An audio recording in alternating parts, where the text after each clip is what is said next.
واش الاس ام ام فيه الفلوس؟ باختصار الاخوان، الاس ام ام صراحه فيه فلوس وفلوس صحيحه. داكوغ، بحال مثلا كيما قلت لك انت اجون ديال الاس ام ام، نفترضوا مثلا انت كتقن هادشي كامل بوحدك. بحال في الاول انا راه كنت كنعمل هادشي دا كامل بوحدي. كتشبر شركات، كتكلف لهم بكلشي ديالهم من ا حتى لزد.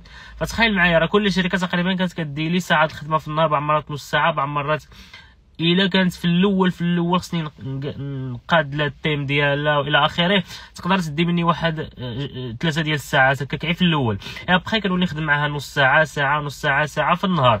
وكل شركه في الاخر ديال الشهر، او لا قبل، حنا راه كنتخلصوا قبل، كنتخلصوا نهار واحد وكنخدموا معاهم شهر، يعني شي بحال لابولمون. كنتخلصوا كل شركه، تخيل معايا، تخلي لك 3000 درهم مثلا. انت عندك نفترضوا كتخدم 8 ديال الساعات في النهار، اولا 10 ديال الساعات. راه 10 ديال الساعات الاخوان نستافدوا 10 الشركات، 10 ديال الشركات يعني 3000 درهم كل شركه، هذه المينيموم.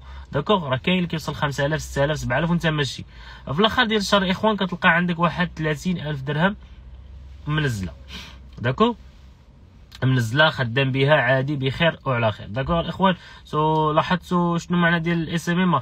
باختصار، ملي كتكون كتقن شي حاجه كاينه في الديجيتال، ملي كتكون كتقن شي حاجه عندها انتاجيه، فبيان سور فغادي تجبر خدمه بزاف، خصوصا الدومين ديال الديجيتال فيه خدامي بزاف الاخوان. داكوغ، دونك واش اس ام ام فيه الفلوس؟ باختصار الاس ام ام فيه فلوس وفلوس صحيحه اللي باقي ما عارفينهاش بزاف ديال الناس. داكوغ الاخوان.